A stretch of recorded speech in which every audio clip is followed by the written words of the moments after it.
تو شریعت میں ایک مرد اور 2 خواتین ہوں گی بیکاز عورت کی گواہی عادی ہوتی ہے. حسن بھائی کیا سمجھیں؟ دیکھیے ہم نے جو پہلی ہماری نشست تھی اس سیزن 2 کی، اس میں ڈسکس کیا تھا دین اور عقل کے بارے میں. ہم نے کہا تھا کہ دنیا کی ہر بات جو کسی پڑھے لکھے آدمی کی طرف سے صادر ہوتی ہے اس کے بارے میں ہم یہ تصور نہیں کر سکتے کہ وہ خلاف عقل ہوگی. یہ کیسے ہو سکتا ہے کہ کائنات کا پروردگار، وہ خدائے بلند و برتر کہ جو دنیا کے اس پورے نظام کو ایک منظم انداز میں ایک قانون کے ذریعے چلا رہا ہے. الٹپ تو نہیں ہے نا کہ سورج آج مشرق سے نکل گیا، کل مغرب سے نکل گیا، آج 7 بجے نکلا، کل 9 بجے نکلا. ایک نظم ہے، ایک ترتیب ہے، ایک ربط ہے، ایک نظام ہے. وہ خدا جس نے انبیاء کا یہ سلسلہ جاری کیا، جس نے شریعت اتاری، اس میں اتنی باریکیاں ہیں. انسان جن چیزوں کے بارے میں فیصلہ نہیں کر سکتے تھے، قرآن نے کہا کہ ہم نازل کیے ہم نے ایک کتاب تاکہ یہ فیصلہ کر سکے. اس کے بارے میں یہ متصور ہونا کہ وہ کوئی خلاف عقل بات کرے گا، یہ خود خلاف عقل ہے. یعنی آپ سوچ نہیں سکتے. یہ جو نقطہ نظر ہے، اس طرح آپ نے بیان کیا کہ وہ خواتین صحافی نے پوچھا، دنیا بھر میں لوگ پوچھتے ہیں، لکھتے ہیں اس کے اوپر. اس کو 1 منٹ کے لیے دین سے ہٹا کر ذرا اپنے عقلی پیمانوں پہ پہلے رکھ کے دیکھیں کہ یہ کوئی عقل مندی کی بات ہے بھی کہ نہیں ہے. میں مثال دیتا ہوں آپ کو. یہاں پر میں اور آپ کھڑے ہوئے ہیں، سامنے سے گاڑی آتی ہے، وہ گاڑی ایک بچے کو ہٹ کرتی ہے. میں اور میری بیوی دونوں کھڑے ہوئے دیکھ رہے ہیں. اچھا، گاڑی کو میں بھی ریکگنائز کرتا ہوں اگر میں جانتا ہوں کہ یہ گاڑی ہے، بیوی بھی ریکگنائز کرتی ہے اگر وہ جانتی ہے کہ یہ گاڑی ہے، بچے کو وہ بھی پہچانتی ہے، میں بھی پہچانتا ہوں. حادثہ کسے کہتے ہیں، یعنی ایکسیڈنٹ کیا ہوتا ہے، یہ میرے یہاں بھی وہی کامن ڈیفینیشن رکھتا ہے جو اس کے یہاں رکھتا ہے. آپ یہ کہہ رہے ہیں کہ اب جب میں نے عدالت کو یہ بتانا ہے کہ یہ ڈرائیور کیئر لیسنس کے ساتھ یا ڈرنک ہو کے بچے کو گاڑی مار رہا تھا، تو میرا مشاہدہ، میرا تجربہ، گاڑی کو میں گاڑی کہتا ہوں، بچے کو میں بچہ کہتا ہوں، کسی کی حالت کو میں یہ کہتا ہوں، اس کو تو آپ تسلیم کریں. لیکن یہ خاتون جو بات کہہ رہی ہے یہ 50-50 ہے. یہ 50-50. ذرا پہلے تو مجھے آپ یہ بتائیے دنیا کے کسی اصول کے تحت کہ اس بات کو آپ کوئی عقلی بات کہہ سکتے ہیں؟ نہیں. اچھا بالکل بھی نہیں کہہ سکتے. یہ جو خاتون کے ساتھ جب آپ کا نکاح ہوتا ہے تو اس موقع پہ وہ قبول کرنے والی ایک ہی خاتون ہوتی ہے. اس وقت بھی کوئی ساتھ اور رکھ لیا، یعنی اس وقت بھی کوئی 2-4 خواتین ہونی چاہیے جن سے آپ قبول کروائیں. ذرا آپ سوچیں، تصور کریں نا. On a personal note, that is the problem کہ یہ ایک انتہائی ridiculous بات یہ بات. اچھا ایک اور چیز آگے بڑھی ہے. آپ چلے گئے عدالت میں، آپ نے کہا جی ہم نے دیکھا یہ بندہ گاڑی چلا رہا تھا، اس نے بچے کو مار دیا. جج کہتا ہے کہ جاؤ اور 1-2 مرد لے کر آؤ، یا 2 مرد نہ ہو تو 1 مرد اور 2 عورتیں لے کر آؤ. تو اب آپ جج صاحب کی جگہ پہ بیٹھیں اور ذرا ان کی عقل کا تجزیہ کریں. بھائی وہاں فلم کی شوٹنگ ہو رہی تھی کہ وہاں پر میں نے انتخاب کرنا ہے گواہوں کا، میں نے انتخاب کرنا ہے گواہوں کا کہ پہلے میں 2 عاقل بالغ مسلمان راسخ العقیدہ مسلمانوں کو بٹھاؤں گا، مرد، وہ بھی مرد ہوں گے، اور وہ وہاں بیٹھے ہوں گے، اور وہ نہ ہوئے تو پھر میں 2 عورتوں کو لے کر آؤں گا، اور پھر ہم ڈرائیور کو کہیں گے کہ ایکشن اب مارو، اب تو مارو بچے کو، تاکہ ہم جا کے وہاں گواہی. اور یہ معاملہ قتل ہو یا کوئی اور کرائم ہو تو کیا یہ کیا جائے گا؟ یعنی دنیا کے اندر جو کرائم ہوتا ہے اس میں آپ انتخاب کر رہے ہوتے ہیں گواہوں کو. اگر ایک عام آڈینس کی کوئی خاتون یا مرد یہ سوچ رہا ہے کہ یہ ہم کسی ایکسٹریم پوائنٹ آف ویو کے اسلام میں بات کر رہے ہیں، یہ ایکسٹریم پوائنٹ آف ویو نہیں ہے. یہ رائج نقطۂ نظر اسلام کی دنیا میں اس وقت جو ہے 99% تمام مکتبہ فکر، ایون صوفیزم کے لوگ بھی تھوڑا، آپ یہ دیکھیے، وہ سب یہ بلیو کرتے ہیں کہ جب ہم یہ کہتے ہیں نا کہ شریعت نے بعض سزائیں مقرر کی ہیں، مثلا آپ نے ایک کام کیا ہے اور وہ اس نوعیت کا جرم ہے تو شریعت میں اب اس کی ایک سزا موجود ہے. مثال دیتا ہوں میں آپ کو کہ اگر کسی شخص نے زبردستی ریپ کر دیا ہے تو اب وہ جرم ثابت ہونا چاہیے نا. تو ہمارے یہاں کہا کیا جاتا ہے، ہمارے یہاں کہا یہ جاتا ہے، یہ شاید لوگوں کو لگے کہ ہم کسی اور دنیا کی، یہ اس دنیا کی بات ہے، یہ ہم مسلمانوں کے لیے یہ بات ایک جس کو آپ کہتے ہیں ہمارے علم کے لیے شرم کی بات ہے کہ ہم دنیا کو کہتے کیا ہیں، ہم کہتے ہیں کہ جو اللہ کی سزا ہے وہ تو اللہ کے کرائٹیریا پہ ہم دیں گے نا. تو وہ کرائٹیریا ثابت تب ہوتا ہے کہ جس وقت ایک مرد ہو یا 2 عورتیں ہوں. اگر یہ نہ ہو تو شریعت کی سزا تو ہم نہیں دے سکتے. یعنی ریپ بھی ہو جائے گا تو آپ کو تو کیا کہتے ہیں اس کے خاتون کو گواہ لانا پڑیں گے. وہی کیا کہتے ہیں, وہ کہتے ہیں کہ اس کے لیے آپ سیاستاً سزا دے دیں, اگرچہ قتل کی دے دیں, لیکن اللہ کی شریعت کے تحت سزا نہیں دے سکتے. کیوں؟ کیونکہ گواہ پورے. تو سوال یہ ہے کہ وہاں 4 گواہ اگر پورے نہیں ہوئے, ایک مرد ہے, پھر آپ کو کتنی عورتیں لانی پڑیں گی؟ 8 عورتیں. اب آپ دیکھیں کہ اگر وہ پورے نہیں ہوئے تو سوال یہ ہے کہ آپ یہ کہتے ہیں کہ شریعت کے تحت تو نہیں دے سکتے, دوسری قانون کے تحت, پینل کوڈ کے تحت دے دیتے. تو بھائی یہ شریعت کے تحت کیوں نہیں دے سکتے؟ تو کہتے ہیں کہ شریعت کے تحت گواہوں کی وہ تعداد پوری نہیں ہوئی تو جرم کا ثبوت نہیں ہو سکا, شریعت کے تحت نہیں ہو سکا. تو جرم کا ثبوت شریعت کے تحت تو نہیں ہو سکا, تو وہاں پر جو ملکی لا ہے یا سیاستاً ہے وہ کیسے ہو گیا؟ یعنی کہ جرم کے بارے میں یہ ہوتا ہے کہ جرم 60% ثابت ہو گیا. سب بھائی جرم یا تو ہوتا ہے یا تو نہیں ہوتا. سر اسی وجہ سے اسلام دنیا میں اس طرح نہیں پھیل رہا. اتنی ریڈیکولس بات ہے. سوری, میں ایک چیز ضیاء الحق صاحب کے زمانے کی, اللہ ان کو جنت نصیب کرے, وی آر ناٹ پرو اور anti Zia, that's not the point. The point is, مجھے کسی جاننے والے نے بتایا کہ جی ضیاء صاحب کے ٹائم 8 سال ریپ رپورٹ نہیں ہوا تھا پاکستان میں. 8 سال کوئی ریپ کا کیس نہیں ہوا. پتہ یہ لگا کہ اسی وہ جو حدود آرڈیننس تھا اس کے اندر تھا کہ اگر کسی خاتون کا ریپ ہو جائے, زنا بالجبر ہو جائے, تو 4 گواہان مرد جو مسلمہ مرد ہوں, نیک بھی ہوں, سچے بھی ہوں, ان کی ریپوٹیشن بھی اچھی ہو, یا 4 مرد ہوں, یا پھر اسی نسبت سے آپ عورتیں یعنی کہ 12 عورتیں کم از کم لے کے آئیں, تب اس خاتون کا ریپ کا کیس رجسٹر ہوگا. اور اگر وہ یہ گواہان نہیں لا پائے گی تو اس پہ وہ لگے گی, وہ جو قذف ہوتی ہے, کیا ہوتی ہے.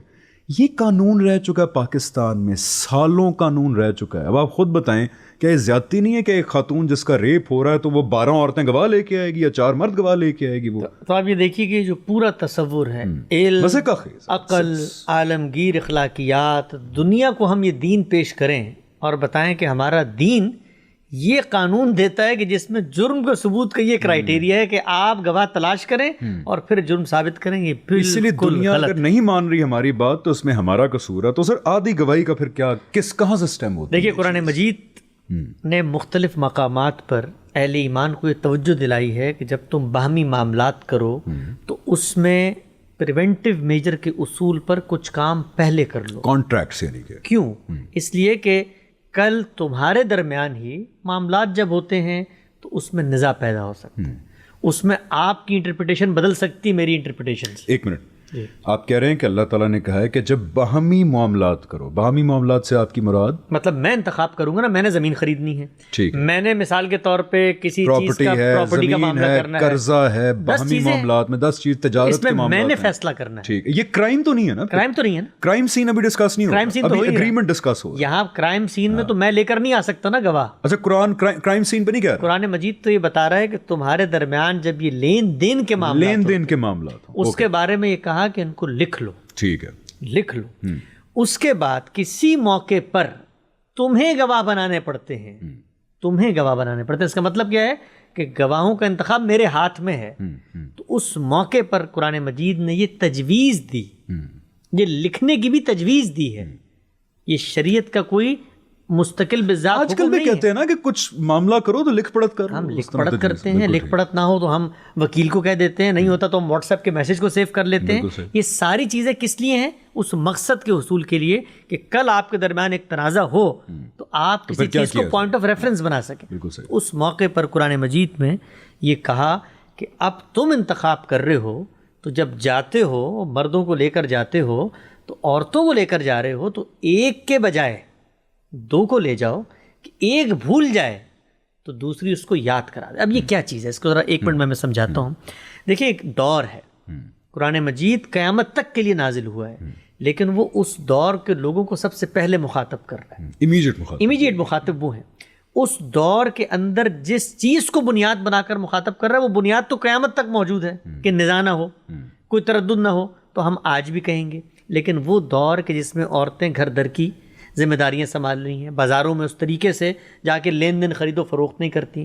آپ لے گئے خاتون کو, آپ نے ایک زمین کا معاملہ کر لیا, اچھا کل تنازع پیدا ہو گیا, انہوں نے کہا زمین تو ہماری, ہم قبضہ کر کے بیٹھیں گے, عدالت میں جانا پڑا. عدالت بھی نہیں ہے, ٹرائبل معاشرہ ہے. اب وہاں پر قاضی کے پاس اگر آپ چلے بھی گئے, پریشر, تو خواتین بھول نہ جائیں, خواتین دباؤ میں نہ آ جائیں. کیونکہ خواتین اس وقت اتنی کو ورک فورس میں شامل بھی نہیں یعنی فائنینشیل میٹرز 10 چیزیں ہو سکتی ہیں نا, تو وہاں پر ایک تجویز. اچھا یہ جو تجویز ہے یہ دنیا کے قانون کو اگر آپ دیکھیں, ہر قانون کو آپ دیکھیں تو اس کے اندر یہ تجاویز کار فرما ہوتی ہے. مثال دیتا ہوں میں آپ کو, آپ سڑک پہ گاڑی چلاتے ہیں, آپ کو کہا جاتا ہے 120 سے اوپر نہ جائیں.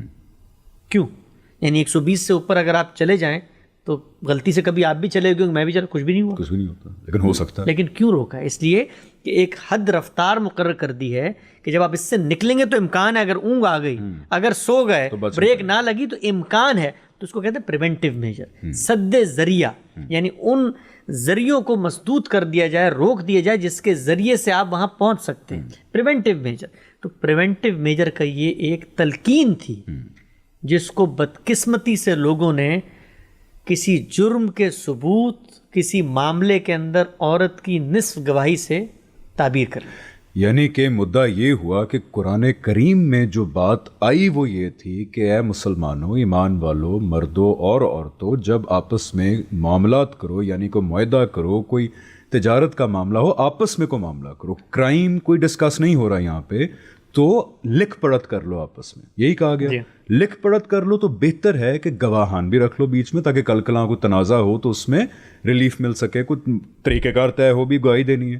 اور گواہ رکھو, تو اگر خواتین گواہ کا انتخاب کرو, میں اگر انتخاب کر رہا ہوں کہ خواتین کا, تو بہتر ہے 2 کر لو, کیونکہ اس وقت کے لحاظ سے خواتین کو اگر دیکھا جائے کل جا کے جرگے کے سامنے گواہی دینی ہے تو ایک دوسرے کی ہمت بٹا دے گی, کیونکہ خواتین آر ویری ڈومیسٹیکیٹڈ. یہ بات ہے پوری. تو یہ بات مورف کیسے کر گئی انٹو دا فیکٹ کہ کوئی جرم ہو, کچھ ہو, قتل ہو جائے, ریپ ہو جائے, ڈاکہ پڑ جائے, وہاں پہ بھی گواہ جو ہے وہ 2 عورتیں ہوں گی یا 1 مرد ہوگا. دیکھیے یہ جب ہدایت سامنے آئی تو اس ہدایت کے سامنے آنے کے بعد مسلمانوں کا جو لیگل فریم ورک ڈیولپ ہوا ہے, اس لیگل فریم ورک میں ابتدا ہی سے اس روایت کو اس معنی میں لے لیا گیا کہ یہ عورت کی اس تردد کا اظہار ہے کہ جب وہ وہاں یہ معاملہ کر سکتی ہے تو کرائم سین پہ بھی تو کر سکتی ہے اور معاملات میں بھی تو کر سکتی ہے. سوال یہ ہے ارلی جیورسٹ کا اپنا قیاس ہوگا نا پھر. یہ ان کا قیاس ہے نا, یعنی قرآن مجید کی بات کو تو ہم اس میں رکھ کے دیکھیں گے نا. تو آپ نے کہا غلطی کی ابتدا یا غلط انڈرسٹینڈنگ کی ابتدا کیسے ہو گئی, تو اس کی روٹس تو بہت پیچھے جاتی ہیں. اس کی روٹس تو ہمارا وہ جو پورا اسلامک جورسپروڈنس کا ایک سسٹم ڈیولپ ہوا اس میں جاتی ہیں. تو اصل حقیقت کیا ہے؟ اصل حقیقت بہت سادہ ہے. اس کو ایک اور مثال سے میں سمجھا دیتا ہوں. وہ یہ کہ آپ یہ دیکھیے کہ جو قرآن نے یہ پچھلا حکم دیا لکھنے کا, میں اور آپ نہ لکھیں اور معاہدہ کر لیں تو اس کے اندر کوئی حرمت قائم ہو جائے گی نہیں, دین کی کوئی خلاف ورزی تو نہیں, خلاف ورزی نہیں ہوگی. لیکن کل تنازع پیدا ہوگا تو ہمیں دین یاد آئے گا کہ اللہ تعالیٰ نے کہا تھا. اچھا, لکھنے کو جو بتایا گیا, میں لکھنے کے بجائے کہوں کہ میں اور آپ خریدتے ہوئے ایک ویڈیو بنا لیتے ہیں تو وہی بات, تو معاملہ پورا ہو گیا. یا ایک وکیل بیچ میں رکھ لیں. آج اگر میں ایک عورت کو لے کے جاتا ہوں, ایک مرد کو لے کے جاتا ہوں, ایک بچے کو لے کے جاتا ہوں, اور وہاں پر یا ایک وکیل رکھ لیتے ہیں, وکیل رکھ لیتے ہیں, وہاں ویڈیو کیمرے کی گواہی ہو جاتی ہے, اکاؤنٹس بنتے ہیں آج کل, آپ فنگر پرنٹس دیتے ہیں, آپ بایو میٹرکس دیتے ہیں, آپ کی آنکھ کے ریٹینا اسکین ہو جاتا ہے, آپ کی پریزنس وہاں پہ تھی نہیں تھی موبائل فون سے پتہ چل جاتا ہے. 10,000 طریقے ہیں. تو یہ جو پروسیجرل جس کو آپ کہتے ہیں پریونٹیو میجر ہے, اس کو آپ کسی بھی ذریعے سے اگر حاصل کر لیں تو کر لیں. تو موجودہ دور میں قرآن مجید کی جو تعلیم ہے اس کی اصل کیا تھی؟ یہ شریعت کا کوئی نفس کا حکم نہیں تھا, نماز پڑھنے کی طرح, روزہ رکھنے کی طرح, کہ وہ اللہ نے طے کر دیا ہے. پریونٹیو میجر تھا. اس کو موجودہ زمانے میں اگر حالات بدل گئے ہیں تو اس حکم پر اپنے عرف کے لحاظ سے آپ عمل درآمد کر لیں. اور اس حکم کا کرائم سین سے, کرائم کی گواہی سے کوئی تعلق نہیں ہے. قتل ہو جائے گا, ریپ ہو جائے گا, جو بھی ہو جائے گا, کوئی کرائم ہو جائے گا, تو مرد اور عورت کی گواہی ایکول ہے. وہاں پہ مرد اور عورت نہ ہو تو کیمرے کی گواہی ہے. بلکہ ایک جج نے تو, جسٹس کو انگلینڈ کا تھا, اس نے ایک بھینس کی گواہی کے اوپر نہیں, ایک بندے کو ڈی این اے کی گواہی ہے. تو اس گواہی کی کوئی بات قرآن میں نہیں آئی, یہ غلط اس کی طرف لے کے جاتے ہیں. وہاں بھی وہی بات مختصر بتا دوں کہ زنا جو ہے وہ ثابت نہیں ہوتا, اس کی رپورٹ درج کرانے کے لیے 4 گواہ, کہ یہ نہیں ہے کہ آپ شروع اٹھیں اور کسی پہ الزام لگا دیں. جناب الجبر کی تو نہیں نا, آج کل تو جینیٹکس آ گئی ہے, ڈی این اے آ گیا ہے. چونکہ بات آ گئی, ایک جملے میں بتا دوں غلط فہمی نہ ہو, زنا بالجبر جو ہے وہ زنا کے اس کرائٹیریے میں آتا ہی نہیں ہے. وہ فساد کا فی الارض کی کیٹیگری جرم ہے, اور اس کے اندر دین نے رپورٹ درج کرانے کے لیے بھی, یہاں پر بھی رپورٹ درج کرانے کے لیے گواہوں کی بات کی ہے. جرم کے ثبوت کے لیے وہ تو 4 لوگ جھوٹے گواہ ہو کے چلے جائیں, وہ تو انویسٹیگیشن ہوگی. تو زنا بالجبر جو ہے, جو ریپ ہے, اس پہ ہم نے بہت تفصیل سے پروگرامز بھی کیے ہیں, لکھا بھی ہے, وہ فساد فی الارض ہے. اس میں جب آپ چاہیں جیسے چاہیں جرم ثابت کر سکتے ہیں. بالکل ٹھیک ہے.